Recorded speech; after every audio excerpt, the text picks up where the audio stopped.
Hey everyone, welcome back to my channel of doctor Sakshi Barnwal. बच्चों, आज हम एक बहुत इंपॉर्टेंट सेशन करें। क्यों इंपॉर्टेंट है? क्योंकि ये मोस्ट आस्क्ड क्वेश्चन जो इस चैप्टर से एक्सक्रीटरी सिस्टम के, वो इसी टॉपिक से पूछे जाते हैं, that is urine formation.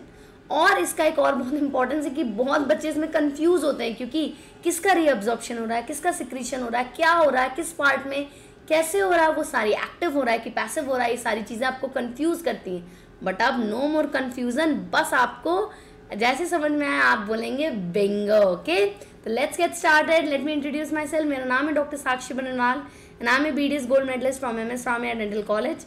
So apart from being a dentist, I am a very passionate educator, social worker, COVID warrior and many more. बच्चों, ये मेरा टेलीग्राम चैनल है, जिन्होंने अभी तक नहीं ज्वाइन किया जल्दी से ज्वाइन कर लीजिए। इसका लिंक नीचे डिस्क्रिप्शन बॉक्स में भी दिया हुआ है। यहाँ पे आपको हैंड रिटन नोट्स, आपके क्विजेज, आपके अपडेट्स एंड एक्स्ट्रा सेशंस, आपके सारे क्वेरीज के answer, live interaction and many more things you will get over here. Okay, tips and tricks भी मैं आपको साथ साथ बताती रहती हूँ इन सब चीज़ों, आपके पूरे बायोलॉजी एंड फिजिक्स के बारे में। राइट, चलिए, तो आज हम पढ़ रहे हैं बच्चों यूरिन फॉर्मेशन। यस, एक छोटा सा रिकैप लेंगे कि लास्ट सेशन में जो 2 सेशन हुए हैं आपके, उसमें हमने क्या क्या पढ़ा। सबसे पहले सेशन में हमने एक्सक्रीटरी ऑर्गन, डिफरेंट ऑर्गेनिज्म के पढ़े कि क्या क्या चीज़ें वो सिक्रीट आउट करते हैं और उनके क्या क्या ऑर्गन्स उनके अंदर होते हैं जिसकी वजह से वो अपना एक्सक्रीशन प्रोसेस कंप्लीट कर पाते हैं। ठीक है, उसके बाद हमने नेक्स्ट सेशन में पढ़ा ह्यूमन एक्सक्रीटरी सिस्टम के बारे में।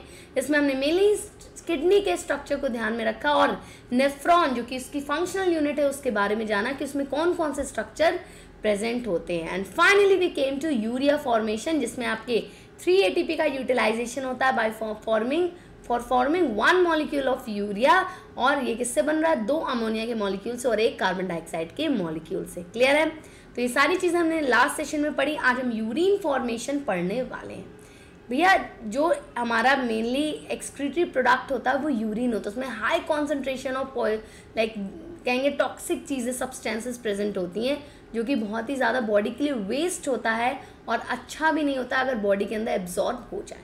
तो उसको बॉडी बाहर आपके एक्सक्रीट आउट कर देती है, किसके थ्रू? यूरिन के थ्रू। राइट, लेकिन क्या हम जितना पानी बॉडी में लेते हैं, हमारा बॉडी खुद 70 to 80% वाटर से बना हुआ है, क्या हम जितना पानी लेते हैं उतना निकाल देना चाहिए यूरिन के थ्रू? नहीं, इसलिए बॉडी में एक्सक्रीटरी सिस्टम बना है जिसमें क्या चीज़ निकालनी है वो डिसाइड होता है और किस अमाउंट में निकालनी है वो भी वहीं डिसाइड होता है। मिनिमम वाटर यूज़ करके उसको कैसे एक्सक्रीट आउट कर देना है। तो यूरिन बेसिकली हमारा लिक्विड बाय प्रोडक्ट होता है, जो कि किडनी अपने पूरे नेफ्रॉन के यूनिट से होते हुए जो भी सिक्रीट आउट लास्ट में कर रही है किडनी, वो हमारा यूरिन फॉर्मेशन होगा। मेन पर्पस क्या है इसका? To remove waste like urea, uric acid and excess water from the blood. तो ये 3 चीज़ें मेन निकालने के लिए हमारा यूरिन फॉर्मेशन होता है, जो कि यूरिया को निकाल रहा है, यूरिक एसिड को, और एक्सेस वाटर जो हमारे बॉडी में प्रेजेंट है उनको भी निकालने का काम हमारा यूरिन फॉर्मेशन कर रहा है। The process of filtration occurs in the kidneys. Basic filtration unit is nephron. तो नेफ्रॉन इसकी यूनिट है जिसके थ्रू फिल्ट्रेशन हो रहा है।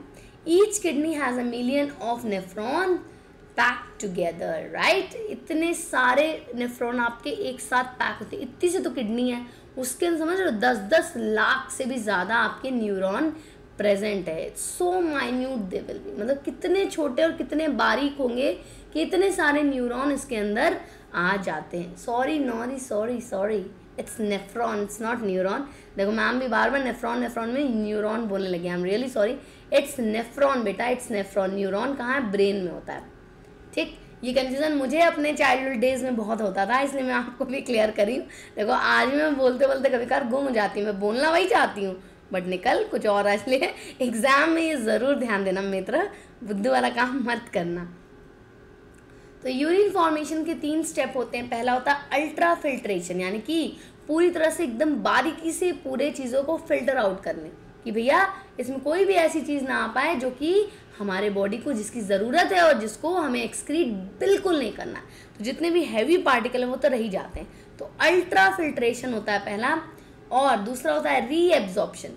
अब जो चीज़ें फिल्टर आउट हो गई उसमें बहुत सारी ऐसी चीज़ होंगी जो कि बॉडी को चाहिए होंगी।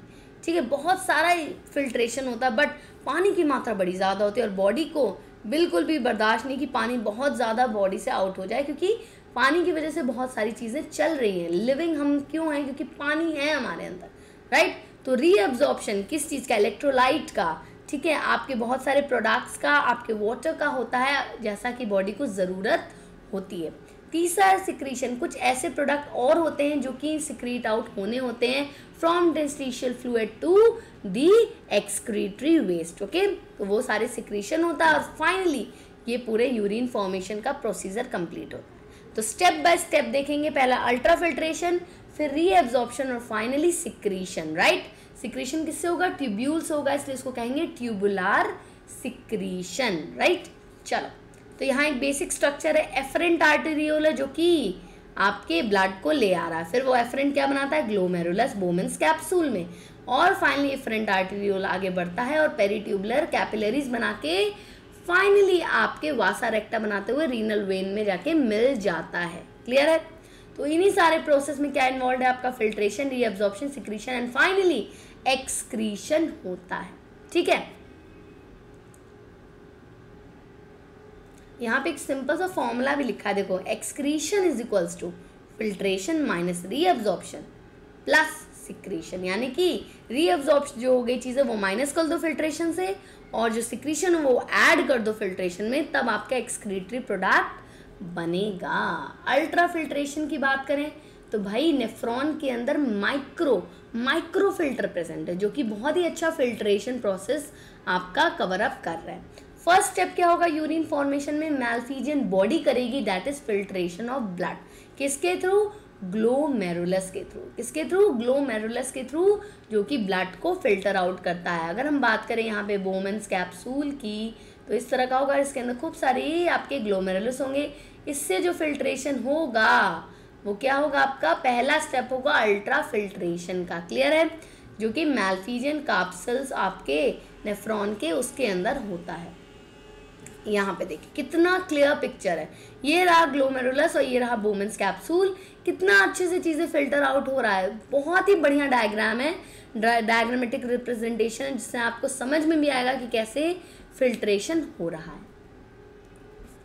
Glomerular capsular membrane through which the filtration of blood occurs consist of 3 layers. जो ये फिल्ट्रेशन प्रोसेस हो रहा है 3 लेयर के थ्रू हो रहा है। देखो, 2 तरह की चीजें मिल रही हैं, पहला मिल रहा है ग्लोमेरुलस, दूसरा बोमेंस कैप्सूल, तो दोनों की अपनी अपनी एक लेयर होंगी, राइट। तो पहला लेयर होगा एंडोथीलियम, जैसे ग्लोमेरुलस क्या है, ब्लड कैपिलरी है, तो उसके अंदर एंडोथीलियम प्रेजेंट होगा। कैपिलरी कैसी होती है, 1 सेल थिक होती है, राइट।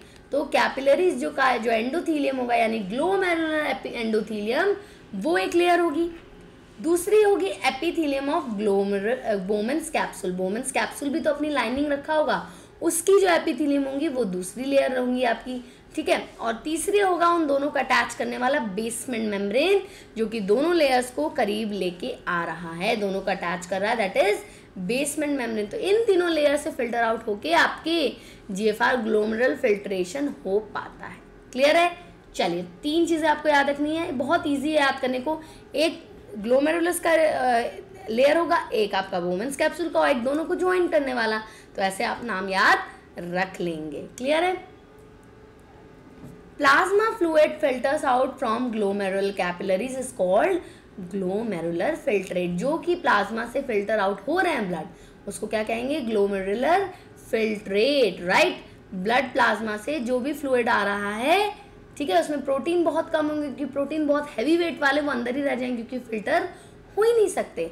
तो कितने होते हैं, लगभग 20% प्लाज्मा फ्लूइड जो होता है वो बोमेंस कैप्सूल में एंटर करता है, क्योंकि प्लाज्मा के अंदर खुद भी, प्लाज्मा तो एक्चुअली आपके कैप्सूल्स निकाल दो तो बनते हैं, राइट, सेल्स निकाल दो तो बनते हैं, लेकिन प्लाज्मा के अंदर भी हैवी मॉलिक्यूल प्रेजेंट होते हैं, तो उसको भी छान देता है हमारा ग्लोमेरुलर फिल्ट्रेट, और फाइनली 20% प्लाज्मा ही छन के बोमेंस कैप्सूल में आता है। Amount of filtrate formed by kidneys per minute is called GFR, glomerular filtration rate. इसको जीएफआर से याद रखना, क्योंकि इसका नाम बहुत बार आएगा, बहुत ही बार आएगा। इसको क्या कहते हैं, जितना अमाउंट ऑफ फिल्ट्रेट आ रहा है आपके बोमेंस कैप्सूल या किडनी में हर मिनट जितना फिल्ट्रेट आ रहा है, उसको हम जीएफआर कहेंगे, यानी ग्लोमेरुलर फिल्टरेशन रेट। क्लियर है। कितना होता है ये, हेल्दी इंडिविजुअल में देखा जाए तो हर मिनट 125 ml का आपका जीएफआर फिल्टर आउट हो रहा है, यानी कि 180 लीटर हर दिन का। समझ रहे हो, 180 लीटर तो हम पानी भी नहीं पीते हैं, इतना पूरे दिन में फिल्ट्रेशन होता है। अगर सोचो इतना वेस्ट निकलने लगे बॉडी से तो भैया हम तो बचेंगे ही नहीं, हम तो 2 मिनट में मर जाएंगे, राइट। 2 मिनट तो नहीं, कुछ ही दिन में, हम कुछ ही घंटों में कह लो मर जाएंगे, राइट। तो 180 लीटर हो रहा है, यानी कि इसमें पानी की मात्रा बड़ी ज़्यादा होगी क्योंकि लिक्विड स्टेट में है, तो इसमें बहुत सारी चीज़ें हैं जिनको एब्जॉर्ब करना पड़ेगा। पूरा का पूरा वेस्ट में नहीं निकाल सकते हो, सोचो टंकी बन जाएंगे हम, टंकी, राइट। तो हर मिनट जितना आपके जीएफआर फिल्ट्रेट आउट हो रहा वो 125 ml है, लगभग 180 लीटर पर डे, और ये आपका हेल्दी इंडिविजुअल के अंदर देखा जाता है। अब आप ये सोच रहे हो कि मैम 4 से 5 लीटर ब्लड ही होता है हमारे अंदर, 180 लीटर कैसे पूरे दिन हो रहा है? पुत्र जी, वही चीज़ रिसाइकिल होती रहती है, 4-5 लीटर हर मिनट आके वो रिसाइकिल होते रहते हैं थोड़े थोड़े अमाउंट में। ऐसा नहीं कि एक्स्ट्रा फ्लूइड हर बार नया फ्लूइड जा रहा है, वही बॉडी में सर्कुलेट होके आपके फिल्टर आउट होते रहते हैं। तो ऑन एन एवरेज अगर देख लें तो 1100 से 1200 ml ब्लड किडनी से हर मिनट फिल्टर आउट हो रहा है। कितना? 1100, यानी 1 लीटर से लेके 1200 ml तक के बीच में आपका किडनी हर मिनट ब्लड को फिल्टर आउट कर रहा है। लगभग 20 से 25% ऑफ ब्लड। कितना? 20 से 25% ऑफ ब्लड हर मिनट आपका रिसाइकल या फिर फिल्ट्रेशन के लिए जा रहा है। तो ये था हमारा अल्ट्रा फिल्ट्रेशन, राइट। अब अल्ट्रा फिल्ट्रेशन में 3 प्रेशर का इन्वॉल्वमेंट होता है। क्यों चाहिए प्रेशर भाई? क्यों बन रहा है ये प्रेशर? बेटा, जब कोई लिक्विड कहीं से पास आउट कर रही है, फिल्टर आउट कर रही है, तो वो एक दबाव डालेगी जिस भी एरिया से वो पास कर रही है, और जो फिल्टर होके छन रही है चीज़ें, वो भी तो एक प्रेशर लगाएंगी, राइट। प्लस वो कैपिलरीज के अंदर है, तो कैपिलरीज का अपना भी तो एक प्रेशर रहेगा। तो डिफरेंट प्रेशर की वजह से ये जीएफआर अपने आप को डिफरेंट कंडीशन में अपने चेंज करते रहते हैं। तो 3 प्रेशर की बात हम यहाँ करें। पहला है ग्लोमेरुलर हाइड्रोस्टैटिक प्रेशर। क्या है? Glomerular hydrostatic pressure. ये प्रेशर कैसे आता है? ग्लोमेरुलर कैपिलरीज की वजह से आता है, राइट। जो एफरेंट आर्टेरियोल और जो इफरेंट आर्टेरियोल, जो ला रही है और जो ले जा रही है, दोनों के विड्थ में बहुत डिफरेंस है। उनके डिफरेंस की वजह से प्रेशर जो है आपके ग्लोमेरुलस पे बढ़ जाता है भाई, कि भाई इधर वाला पतला है, इधर वाला मोटा है। अब दोनों को हम कैसे बैलेंस करें? जितना आ रहा है उतना तो जा ही नहीं पा रहा है। तो इसकी वजह से एक प्रेशर बिल्डअप होता है आपके ग्लोमेरुलस के अंदर, जिसको हम क्या कहते हैं? ग्लोमेरुलर हाइड्रोस्टैटिक प्रेशर, जो कि कहता है भैया जो एक्स्ट्रा फ्लूइड है उसको फिल्टर कर दो, नहीं तो ये तो भरते जाएगा और मैं फट जाऊंगा, राइट। तो उसको कोप अप करने के लिए ये प्रेशर क्या करता है? फिल्ट्रेशन को आपके ऐड ऑन करता है, फिल्ट्रेशन को सपोर्ट करता है, राइट। कितना होता है ये? इस pressure 60 to 75 mm of Hg, ठीक है। तो काफ़ी अच्छा प्रेशर है, और ये सबसे इंपॉर्टेंट प्रेशर है अल्ट्रा फिल्ट्रेशन के लिए, राइट। सबसे ज़्यादा ड्राइविंग प्रेशर ये कहा जाता है आपके अल्ट्रा फिल्ट्रेशन के लिए। तो पहला हुआ ग्लोमेरुलर हाइड्रोस्टैटिक प्रेशर। दूसरी बात करें तो कोलॉइड ऑस्मोटिक प्रेशर। क्या है? Colloid osmotic pressure. ये किसकी वजह से बन रहा है? Colloid osmotic pressure. तो ये प्रेशर जो आपका ऑस्मोटिक प्रेशर की तरह क्रिएट होता है, जो कि created in the blood of glomerular capillaries due to plasma protein. अब भैया ग्लोमेरुलर में बहुत सारी प्रोटीन भी तो प्रेजेंट होंगी जो हैवी वेट की होंगी, राइट। वो भी एक ऑस्मोटिक प्रेशर लगाती हैं कैपिलरीज के अंदर। एक तो ऑलरेडी ग्लोमेरुलस में प्रेशर बना हुआ है, किसकी वजह से? वो एक तरफ का तो पाइप मोटा है, एक तरफ की कैपिलरी पतली है, उसकी वजह से ऑलरेडी उन पे प्रेशर। दूसरा प्रेशर बनेगा भाई ब्लड के अंदर जो प्लाज्मा प्रेजेंट है, ठीक है। प्लाज्मा में बहुत सारे प्रोटीन है, वो अपना अलग प्रेशर लगाएंगे, भैया मुझे भी निकलना है, मुझे भी धक्का दो, मुझे भी जाना है, राइट, क्योंकि वो फिल्टर आउट हो ही नहीं पा रहे हैं। तो वो क्या करेंगे? रेसिस्ट करेंगे फिल्ट्रेशन फ्लूइड का, कि कैपिलरी से फिल्टर आउट नहीं हो पाए, ये रेसिस्ट करने लगता है। कितना प्रेशर होता है ये?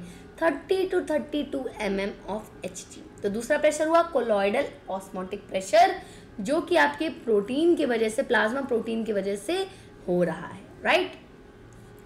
Third is capsular hydrostatic pressure. ये क्या है, हाइड्रोस्टैटिक प्रेशर ही है ये भी, यानी फ्लूइड की वजह से।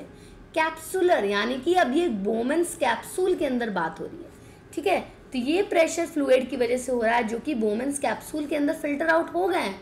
वो भी मना कर रहे हैं भाई मैं तो यहाँ पहुँच गया और मैं किसी को नहीं आने दूंगा, अब ये भर रहा है, ये मेरा राज है, ठीक है, मैं किसी को नहीं आने दूंगा। तो वो भी एक प्रेशर लगाते हैं कि कोशिश करते हैं यार, ठीक है हम थोड़े वीक हैं तो क्या हो गया, हम भी कोशिश करके देख लेते हैं, हो सकता है हम कुछ रोक ही लें, राइट। जब हमारे किसी भी राज पे हमला होता है, भले ही वो छोटा राज ही क्यों ना, राजा कोशिश तो करता है ना कि भैया प्रोटेक्ट करें, देखते हैं जितना हाथ हो पाए उतना ही करेंगे, ठीक है, भले ही बहुत बड़ी सेना आ गई उससे लड़ने, राइट। तो वही काम हमारा वो बोमेंस कैप्सूल का फ्लूइड भी करता है, वो रेसिस्ट करने की कोशिश करते हैं कि कोई और अब नहीं एंटर कर पाए, बट ये प्रेशर सबसे कम होता है, लगभग 10 to 18 mmHg ही प्रेजेंट होता है, ठीक है।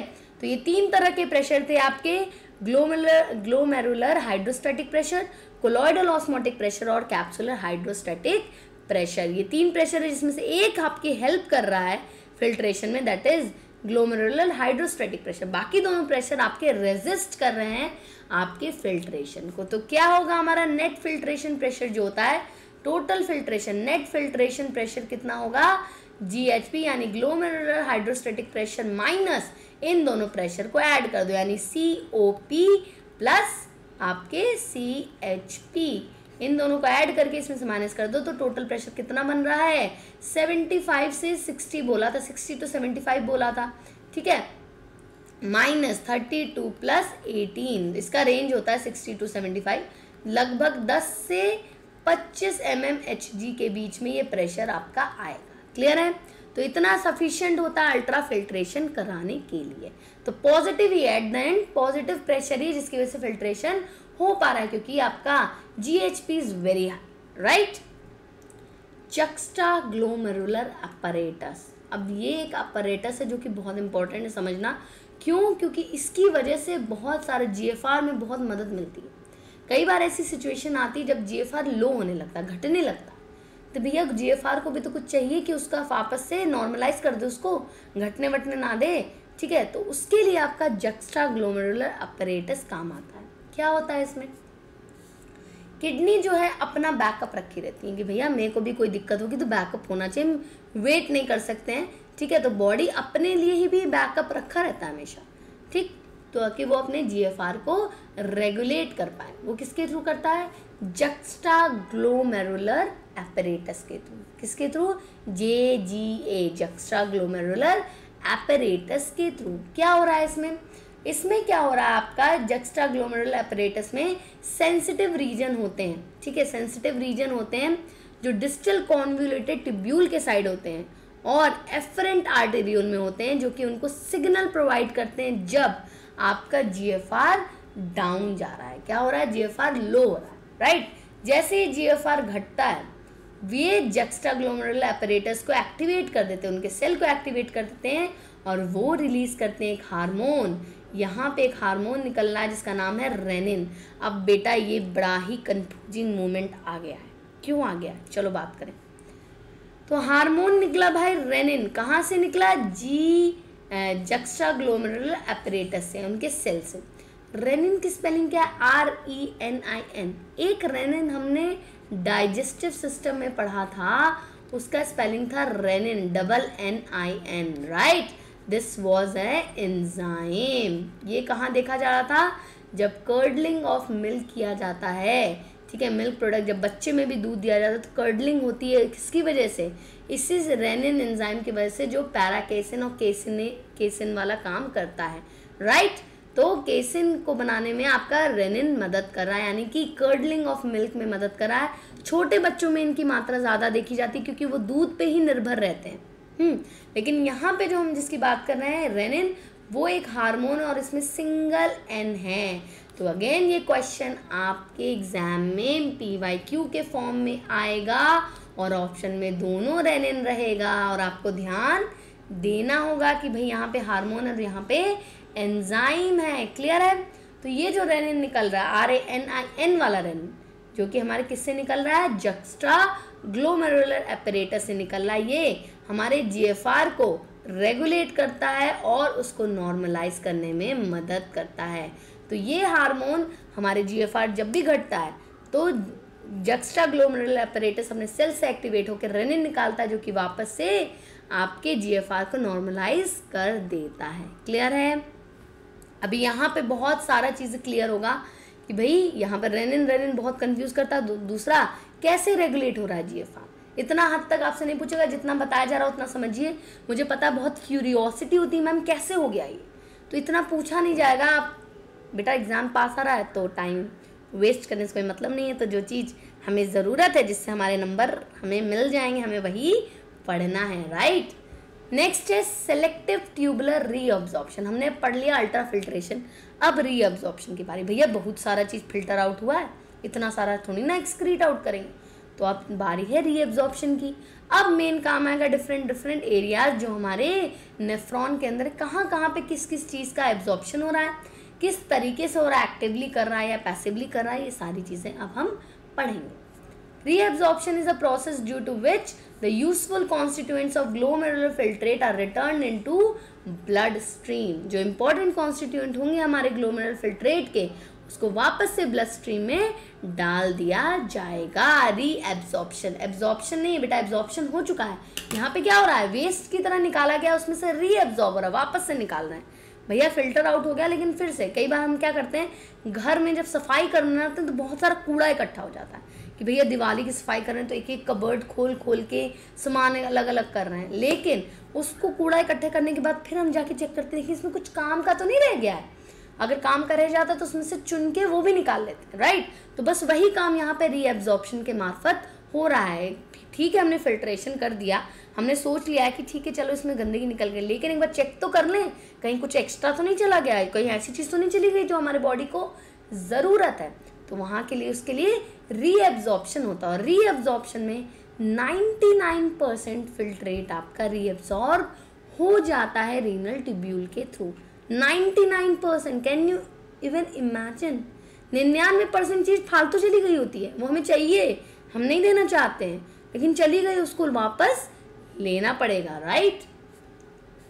Tubular epithelial cells in different segments of nephron perform this either by active और passive mechanism depending on type of molecule being reabsorbed. Example क्या लेंगे, जैसे कि ग्लूकोज है, अमीनो एसिड है, सोडियम है, ये क्या होते हैं, ये एक्टिवली एब्जॉर्ब होते हैं, यानी कि एटीपी के यूटिलाइजेशन से एब्जॉर्ब हो रहे हैं। लेकिन वहीं नाइट्रोजनस वेस्ट की बात करें, वाटर की बात करें, ये पैसिवली आपके ट्रांसपोर्ट हो रहे होते हैं, right.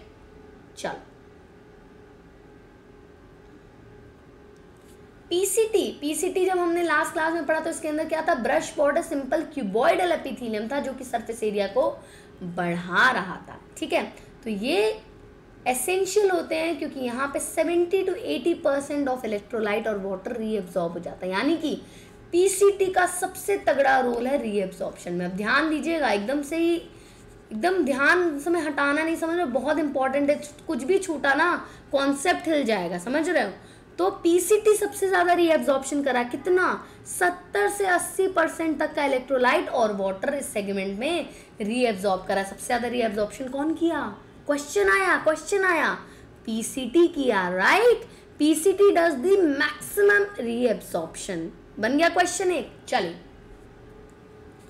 Glucose, amino acid, fatty acid are completely reabsorbed by active transport in PCT. अब देखो क्या क्या एक्टिवली लिया जा रहा है, ग्लूकोज एक्टिवली आया, अमीनो एसिड एक्टिवली आया, फैटी एसिड, ये सारा एक्टिव ट्रांसपोर्ट से आपका आ रहा है। लेकिन जहाँ हम पानी की बात करें, क्लोराइड आयन की बात करें, ये सब कैसे आ रहा है, आपका पैसिवली एब्जॉर्ब हो जा रहा है, ठीक है। मैक्सिमम एब्जॉर्प्शन यहाँ हो रहा है और ये दोनों पैसिवली एब्जॉर्ब हो रहा है। तो क्वेश्चन जो बनेगा, इसके अलावा बहुत सी चीज़ें रीअब्जॉर्ब होती हैं, बट क्वेश्चन यहीं से बनेगा, इसके अलावा क्वेश्चन कहीं नहीं बनने वाला है, सुन लीजिए। और एकदम साफ शब्दों में मैं कह रही हूँ, क्वेश्चन बनेगा तो ये 5 चीज का नाम लेके ही बनेगा, इसके अलावा क्या रीअब्सॉर्ब हो रहा है पीसीटी में, इसके अलावा कुछ नहीं पूछा जाएगा, ये 5 चीज से ही रिलेटेड पूछा जाएगा, लिख लीजिए एकदम, कुछ भी एक नंबर का बाहर नहीं जाने वाला है आपका। अब हेनलीज लूप में पीसीटी तो मैक्सिमम एब्जॉर्प्शन कर लिया, किस किस चीज का कर लिया वो भी बता दिया। अब हेनलीज लूप में रीअब्जॉर्प्शन होगा, यानी हेयर पिन बेंड के अंदर, राइट। उसमें एक आपका डिसेंडिंग एरिया भी लूप भी है और एक असेंडिंग लूप भी है। असेंडिंग लूप में क्या होता है, मिनिमम रीएब्जॉर्प्शन हो रहा है, यानी कि जो लेटर आएगा, लेटर वाला पार्ट जो है हेनलीज लूप का, उसमें कम रीएब्जॉर्प्शन होगा, लेकिन जो पहला वाला पोर्शन आएगा जो डिसेंडिंग लूप है, वहाँ पे काफ़ी रीएब्जॉर्प्शन कंपैरेटिवली देखी जाती है। ठीक है, तो बेसिकली ये जो रीएब्जॉर्प्शन हो रहा है, इससे ऑस्मोलैरिटी मेंटेन हो रही है किसकी, जो मेड्यूलरी इंटरस्टिशियल फ्लूइड है, जो फ्लूइड आपके ट्यूब्यूल नेफ्रॉन के अराउंड फैले हुए हैं, उनमें ऑस्मोलैरिटी मेंटेन हो पा रही है। राइट, डिसेंडिंग लूप जो है वो परमिएबल होता है किसके लिए, वाटर के लिए, यानी कि वाटर का रीअब्जॉर्प्शन बहुत तगड़ा होगा, लेकिन इलेक्ट्रोलाइट का आपके इम्पर्मिएबल है। राइट, इम्पर्मिएबल है इलेक्ट्रोलाइट का, तो वाटर पैसिवली यहाँ पे रीअब्सॉर्ब हो जाता है। ठीक है, तो डिसेंडिंग लूप की जब हम बात करें, सिर्फ वाटर रीअब्सॉर्ब हो रहा, वाटर रीअब्सॉर्ब हुआ, यानी कि उसमें जो कंटेंट अब आगे जा रहा है उसमें इलेक्ट्रोलाइट की मात्रा काफ़ी हाई होगी, यानी वो बहुत कॉन्सेंट्रेटेड सॉल्यूशन आगे जा रहा है। ठीक है, अब ये पहुंचता हमारे असेंडिंग लिम्ब के पास, जहाँ पे इलेक्ट्रोलाइट का ट्रांसपोर्ट होता है एक्टिवली और पैसिवली दोनों तरीके से। जब इलेक्ट्रोलाइट वहाँ से ले लिए जाते तो वापस से वो सॉल्यूशन डाइल्यूट हो जाता है। Right, concentrated filtrate pass upward, it gets diluted due to passage of electrolyte into medullary fluid, किसके थ्रू, ascending limb के थ्रू। तो descending limb ने पानी खींचा और ascending limb ने इलेक्ट्रोलाइट खींचा, यानी कि जितने भी इंपॉर्टेंट कॉन्स्टिट्यूएंट्स थे वो ले लिए गए वापस से हेनलेज लूप से भी। राइट, क्लियर है। चलो डीसीटी में अब देखेंगे, conditional reabsorption of sodium and water takes place in this segment. किसका किसका, सोडियम आयन और वाटर का, दो चीजें बोल रहा है मेनली, यही दो याद रखना है बेटा। ठीक है, एल्डोस्टेरॉन की वजह से, एल्डोस्टेरॉन हार्मोन की वजह से आपका सोडियम जो है एक्टिवली एब्जॉर्ब हो जाता है। ठीक है, कहाँ से, डीसीसी यानी डिस्टल कॉन्वोल्यूटेड ट्यूब्यूल से। और एडीएच, एडीएच क्या होता है, एंटी डायूरेटिक हार्मोन, इसकी वजह से पानी का एब्जॉर्प्शन हो जाता है। राइट, तो दो हार्मोन है हमारे भाई, एडीएच और आपके एल्डोस्टेरॉन। एल्डोस्टेरॉन की वजह से आपके सोडियम का एब्जॉर्प्शन होगा, लेकिन एक्टिव होगा। एल्डोस्टेरॉन एटीपी का यूज कर रहा है, लेकिन एडीएच क्या है, एंटी डायूरेटिक, ये तभी निकलता है जब पानी की कमी, इसकी वजह से पानी एब्जॉर्ब हो जाएगा। क्लियर है। DCT is also capable of reabsorption of bicarbonate ion. ठीक है, सोडियम को बैलेंस करने के लिए बाइकार्बोनेट आयन का भी आपके एब्जॉर्प्शन रीअब्जॉर्प्शन होता है डीसीटी के अंदर। तीन चीजें आ गई बेटा अब यहाँ पे, sodium, water and bicarbonate ions. ठीक है, तो ये तीन चीजें मेनली हम देख ली। अब यहाँ पे ध्यान से देखो, बहुत क्लियरली बताया, ग्लोमेरुलस से फिल्ट्रेशन किसका हुआ, plasma, salt, small protein, glucose, phosphate, ये आपका फिल्ट्रेशन हुआ। नेक्स्ट में प्रोक्सिमल कॉन्वोल्यूटेड ट्यूब्यूल में रीअब्जॉर्प्शन किसका हुआ, वाटर का, सोडियम क्लोराइड का, सोडियम आयन, क्लोराइड आयन का, कैल्शियम का, पोटेशियम का, फॉस्फेट का, ग्लूकोज, प्रोटीन, इन सब का हुआ। कितना कितना प्रतिशत देखो यहाँ पे दिया। उसके बाद हेनलेज लूप में वाटर, अगेन सोडियम और क्लोराइड और कैल्शियम आयन का रीअब्जॉर्प्शन हुआ।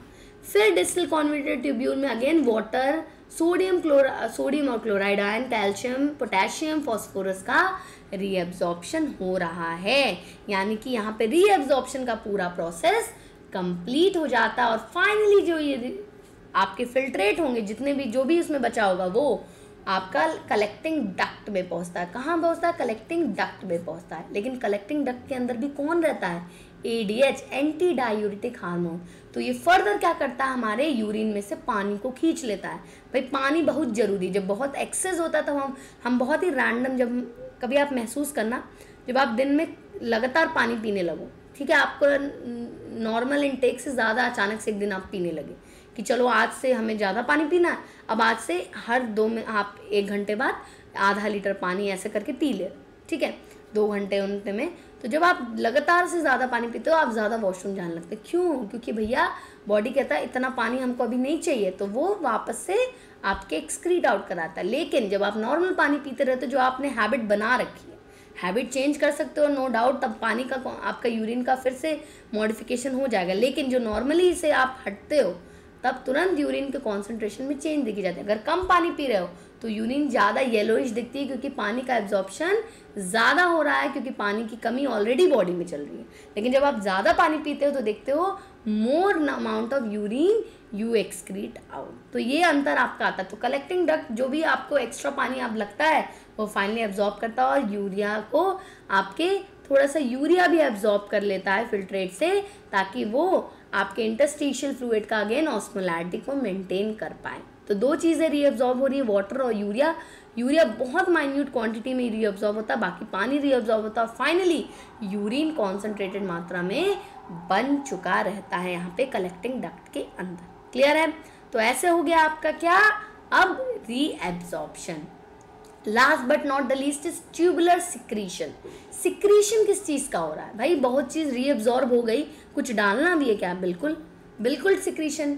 During urine formation epithelial cell जो होते हैं रीनल ट्यूब्यूल के, वो एक्सक्रीटरी सब्सटेंस निकालते हैं blood of peritubular capillaries into the filtrate, जिसको हम ट्यूबुलर सिक्रीशन के नाम से जानते हैं। हमने पढ़ा इफरेंट आर्टेरियोल जो होता है वो पेरीट्यूबुलर कैपिलरी वासा रेक्टा वगैरह बनाता है, जिसमें से बहुत सारे वेस्ट हमारे फिल्ट्रेट में पोर डाउन होते हैं। तो यही बेसिकली ट्यूबुलर सिक्रीशन कहलाता है। तो पीसीटी के अंदर सेलेक्टिव सिक्रीशन किसका होता है? हाइड्रोजन आयन, अमोनिया का, potassium ion, creatinine, uric acid, drugs जो एक्स्ट्रा होते हैं, हिप्यूरिक एसिड, पिगमेंट्स एक्सेट्रा का आपकी सेलेक्टिव सिक्रीशन कहाँ हो रहा है? पीसीटी के अंदर, प्रॉक्सिमल कॉन्वोल्यूटेड ट्यूब्यूल के अंदर। डिस्टल कॉन्वोल्यूटेड ट्यूब्यूल की बात करें तो वहाँ पे भी हाइड्रोजन आयन का, पोटेशियम और अमोनिया का ही सिक्रीशन हो रहा है। ठीक, तो ये सब हार्मफुल हैं, जैसे हमारे हाइड्रोजन आयन बहुत ज़्यादा नहीं चाहिए, अमोनिया हानिकारक है बॉडी के लिए, बहुत पॉइजनस होती है। कलेक्टिंग डक्ट में अगर बात करें तो वो पीएच को मेंटेन करने के लिए और आयन बैलेंस को मेंटेन करने के लिए आपके सोडियम करें पोटेशियम एंड हाइड्रोजन आयन का सिक्रीशन सेलेक्टिव करता है। ज़रूरत है तो ही करेगा, क्योंकि ऑलरेडी पीछे हो रखा है। Tubular secretion is also important step in urine formation as it helps in maintenance of ionic balance, acid-base balance and pH of body fluid. तो इसलिए भी आपके ट्यूबुलर सिक्रीशन ज़रूरी है, क्योंकि पीएच को मेंटेन करना है, एसिड और बेस के कॉन्सेंट्रेशन को मेंटेन करना होता है। अब यूरिन का कॉम्पोजिशन अगर देखें तो इसमें वाटर होता है 96%, यूरिया होता है 2%, यूरिक एसिड 0.2%। इसलिए जब यूरिक एसिड बढ़ता है तो यूटीआई और बहुत सारे डिजीज़ होने के चांसेस बढ़ जाते हैं। अमोनिया होता है 0.25%, क्रिएटिनिन 0.5%, हिप्यूरिक एसिड 0.025% एंड सॉल्ट 1%, जिसमें बहुत सारे सॉल्ट्स आते हैं एंड इलेक्ट्रोलाइट्स आते हैं। क्लियर है? चलो, तो ये हमारा था कॉम्पोजिशन ऑफ यूरिन। और एक normal adult per day 1 to 1.5 litre of urine excrete out करता है। यूरिन कैसा होता है? पेल येलो होता है कलर में। किसकी वजह से? Urochrome pigment. अगेन यहाँ पे इंपॉर्टेंट क्वेश्चन आएगा, किसकी वजह से? Urochrome pigment. बिलीरुबिन और बिलीवर्डिन मत लिख देना, वो जॉन्डिस में यूज होता है। आप ना बुद्धू वाला काम मत कर लेना, ये ऑप्शन में बिलीवर्डिन और बिलीरुबिन पड़ा रहेगा। यूरोक्रोम पिगमेंट की वजह से नॉर्मली आपका यूरिन पेल येलो का होता है, नॉर्मल कंडीशन में बात की जा रही है। और एवरेज पे 25 से 30 ग्राम यूरिया आपके एक्सक्रीट आउट होता है एक दिन में। ठीक है, इतना यूरिया आपके बॉडी से एक्सक्रीट आउट होता है। तो मेजर प्रोडक्ट हमारे यूरिन में urea he in the form of excretory product होता है। ठीक है, यूरिन कैसा होता है? एसिडिक इन नेचर होता है स्लाइटली, यानी इसका पीएच 6 के लगभग होता है। बेसिक से नेगेटिव की तरफ ही जाएगा, यानी कि मोर आपके एसिडिक कैरेक्टर की तरफ जा रहा है। तो 6 लगभग पीएच होता है हमारे यूरिन का, that is acidic, slightly acidic in nature. Tubule का फंक्शन क्या है? प्रॉक्सिमल कॉन्वोल्यूटेड ट्यूब्यूल की बात करें तो ये मेन रीएब्जॉर्प्शन साइड है, क्योंकि यहाँ पे मैक्सिमम रीएब्जॉर्प्शन हो रहा है। ठीक है, मैक्सिमम रीएब्जॉर्प्शन कहाँ हो रहा है? आपके प्रॉक्सिमल कॉन्वोल्यूटेड ट्यूब्यूल में। किससे लाइंड है? क्यूबॉइडल एपिथेलियम से। क्या क्या रीएब्जॉर्ब कर रहा था? Glucose, amino acid, ions, water, इन सब का रीएब्जॉर्प्शन करके पीएच को और एसिड बेस बैलेंस को आपके मेंटेन कर रहा था। और सेलेक्टिव सिक्रीशन किसका कर रहा था? हाइड्रोजन आयन, अमोनिया का और पोटेशियम का। इसके अलावा हाइड्रोजन, इनके अलावा भी छोटे छोटे आयन हैं जिनका ये आपके सिक्रीशन करता है selective. Right, loop of Henle की बात करें तो रीएब्जॉर्प्शन यहाँ बहुत कम होता है। बहुत कम अमाउंट ऑफ वाटर और इलेक्ट्रोलाइट कुछ अमाउंट में आपके एब्जॉर्ब होते हैं बस, ठीक है, ताकि ये ऑस्मोलैरिटी को, इंटरस्टिशियल फ्लूइड का ऑस्मोलैरिटी को मेंटेन कर पाए। डिसेंडिंग लूप जो होता है हमारे हेनले का, वो इम्पर्मिएबल होता है इलेक्ट्रोलाइट के लिए, इम्पर्मिएबल होता है इलेक्ट्रोलाइट के लिए, लेकिन वाटर के लिए परमिएबल होता है। तो concentrates the filtrate as it moves down. तो इलेक्ट्रोलाइट ज़्यादा होने की वजह से वो क्या होगा, अब फिल्ट्रेट कॉन्सेंट्रेटेड रह जाता है जब वो डिसेंडिंग लूप ऑफ हेनले से गुजरता है। डिस्टल कॉन्वोल्यूटेड ट्यूब्यूल की बात करें तो यहाँ पे रीअब्जॉर्प्शन होता है सोडियम और वाटर का मेनली, और साथ साथ बाइकार्बोनेट आयन का, लेकिन सेलेक्टिव सिक्रीशन यहाँ पे भी हाइड्रोजन, पोटेशियम और अमोनिया का देखा जाता है। अगेन इसका भी मेन कारण यही है कि पीएच को मेंटेन कर पाए और सोडियम पोटेशियम बैलेंस को भी ये रेगुलेट करने में मदद करता है। कलेक्टिंग डक्ट में मेनली क्या है, एब्जॉर्ब हो रहा है आपका water and small amount of urea, right. तो ये आपका एरिया जहाँ पे आपका यूरिन कॉन्सेंट्रेट फाइनली हो जाता है, ठीक है, कॉन्सेंट्रेटेड यूरिन अब ये फाइनली आपका एंड प्रोडक्ट बन चुका है जहाँ से ये एक्सक्रीट आउट होने के लिए तैयार होता है। अगेन ये भी पीएच और आयनिक इम्बैलेंस को, आयनिक बैलेंस को मेंटेन कर रहा है, और सिक्रीशन किसका कर रहा है, सोडियम और पोटेशियम आयन का, हाइड्रोजन एंड पोटेशियम आयन का, राइट। क्लियर है। चलो तो यहाँ पे देखो एक बहुत सिंपल सा डायग्राम है जिसमें आपको समझना है क्या क्या चीज़ रीएब्जॉर्ब हो रही है, क्या क्या चीज़ सिक्रीट हो रही है, राइट। तो रीएब्जॉर्ब क्या हो रहा है आपका, सोडियम क्लोराइड, आपका potassium, calcium, bicarbonate, water, glucose, amino acid, vitamin, urea, choline, ये पीसीटी से रीएब्जॉर्ब हो रहा है। अंदर क्या जा रहा है, hydrogen, ammonia ion, toxin, drugs, ठीक। आगे की तरफ बढ़ा, वाटर आपका रीएब्जॉर्ब होगा अगेन, ठीक है, कहाँ, डिसेंडिंग लूप में। असेंडिंग लूप में बहुत सारे इलेक्ट्रोलाइट रीएब्जॉर्ब होंगे, sodium, chloride, potassium, magnesium, calcium, ammonium ion, ठीक। फिर आगे की तरफ बढ़ेगा, डिस्टल में आपके रीएब्जॉर्ब होंगे आपके हाइड्रोजन और पोटेशियम आयंस, और क्या आपका रीएब्जॉर्ब होगा, ये सिक्रीट हुआ और ये रीएब्जॉर्ब किया calcium, sodium, chloride and water का। कलेक्टिंग डक्ट में बेसिकली आपके कुछ इलेक्ट्रोलाइट का रीएब्जॉर्प्शन होता है, साथ साथ कुछ वाटर का भी रीएब्जॉर्प्शन होता है, अच्छा यहाँ लिखा हुआ है, और सिक्रीशन किसका होता है, आपके पोटेशियम, हाइड्रोजन और अमोनियम आयन का। तो ये जो चार्ट है एक्चुअली आपके यूरिन फॉर्मेशन का सबसे इंपॉर्टेंट चार्ट है, इसका हो सके तो एक प्रिंट आउट निकाल लीजिए और अपने रूम में लगा लीजिए, आपको बार बार चीज़ें याद करने की ज़रूरत नहीं पड़ेगी, आई स्वेयर। एक बार आप पढ़िए और ये चार्ट रिवाइज करते रहना, you don't need to read it again and again, क्योंकि क्वेश्चन आएगा तो इतना ही आएगा। क्लियर है। चलो सो ये कंप्लीट करता है हमारा यूरिन फॉर्मेशन। आई होप आपको यूरिन फॉर्मेशन अब क्लियर होगा। अब मैं पूछने वाली हूँ आपसे इस सेशन से रिलेटेड 2 सवाल जिसका जवाब आपको नीचे कमेंट सेक्शन में देना है। उससे पहले बच्चों अगर सेशन अच्छा लगा तो जल्दी से अटेंडेंस मार्क करिए, लाइक बटन ठोक के, और अपने सारे फ्रेंड्स से सेशन शेयर करिए, थोड़ा सा मैम को प्यार दिखाइए। Keep sharing and subscribe the channel अगर अभी तक सब्सक्राइब नहीं किया, और बेल आइकन ज़रूर दबा दीजिएगा ताकि आपको पता रहे कि मैम के सेशन कब कब आ रहे हैं। वैसे मैं 12 PM डेली अपने सेशन लाइव करती हूँ आप। तो here is the first question, what happens when glomerular filtration rate falls. क्या होता है जब GFR फॉल करता है, क्या चीज़ एक्टिवेट हो जाती है, क्या चीज़ आने लगती है, राइट। ये आपको आंसर देना है। Next question is average blood filtered by kidneys per minute, हर मिनट कितना ब्लड किडनी फिल्टर आउट करी, ये आपको आंसर करना है। I am looking forward for the answer. I know आपको दोनों आंसर पता है अगर आपने सेशन को ढंग से सुना है, ठीक है, और मेरा पक्का वादा अगर आपने सेशन को ढंग से सुना है तो आपको कहीं से भी पढ़ने की ज़रूरत नहीं पड़ेगी। Okay, keep revising, keep learning, stay with me. Thank you everyone. Like, share and subscribe and hit the bell icon, और टेलीग्राम ग्रुप का लिंक नीचे दिया हुआ है डिस्क्रिप्शन बॉक्स में, आप वहाँ से ले सकते हैं। ओके, तो मिलते हैं नेक्स्ट सेशन में। Keep rocking, keep learning, I am with you guys. Okay, thank you everyone.